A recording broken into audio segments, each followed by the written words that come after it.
बर' थुनलाइ आफादनि फ्राय बेयो मोनसे रोखादि जोङो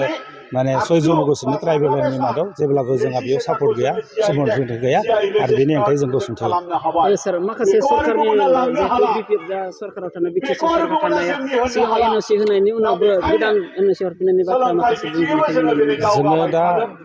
बे बेलायावथ' बिसोर सरकारा गावनि मा पलिसिजों मा कम्पालसनाव मा बिथांमोना मा खालामनो बे मिथिया खिन्थु जोंहा बर' थुनलाइ आफादनिफ्राय जेब्लाबो जोङो बुंनाय थागोन दि माने एसटि होनायनि बेलायाव जोंहा जाय एसटिनि गेजेरजों माने 6 जन'गोष्ठीनो होयोब्ला जोंहा खहा जागोन थाखानाय एक्जिस्टिं जा एसटि ट्राइबेलफोरा जों बर' एबा गुबुन गुबुन ट्राइबेल माहारिफोरा खहा जागोन बे खहा जाथावना खामानिया जाहाथे जाया बेनि थाखाय जोङो सानफ्रोमबो जों हेंथा खालामो। सर हानि जि फोरमान बिलाइ राननायनि बाथ्रा बुंदों जानुवारि बा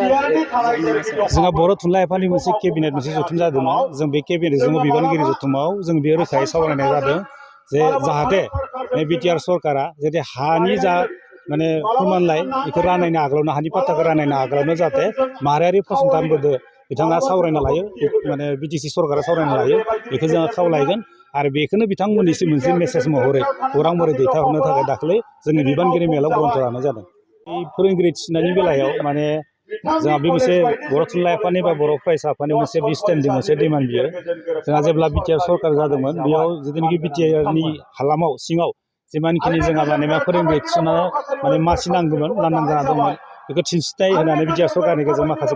माने जादों थिसननाय जादों आरो नैबे समाव जायफ्रा सिंगल टिचार जाना दङ सासेल' फोरोंगिरि दं फरायसालियाव एबा जिर' टिचार जाना दङ बेखौ थाबैनो सुफुंनो थाखाय जोंनि माने बिथां जोंहा सुरन नार्जारि सार डक्टर आरो नीलकान्त गयारी बिथांमोननि दैदेननायाव जोंहा दाख्लै जोंहा इएमजों बिटिआर गोदान बिटिसि सरकारनि जा इएम बिथांजों सावरायदों आरो इयुनावबो बिथांजों फिन माखासे जा पलिसिनि गेजेरजों बिथांखौ जाहाथे माबोरैहाय काउन्सिलनि गेजेरजों हयथ' एबा काउन्सिलिंनि गेजेरजों काउन्सिलाइज खालामनानै हयथ' एबा 6.3नि गेजेरजों जोंनि थालांनाय जा भेन्सार स्कुलफोरखौबो एबा थिसननाय होनो गोनां एबा आजिरा मोननाय फोरोंगिरिनि जा लांदां मासि जाना थानाय बेखौ सुफुंनो थाखाय जोङो खावलायगोन आरो बावैनो सावरायबोगोन।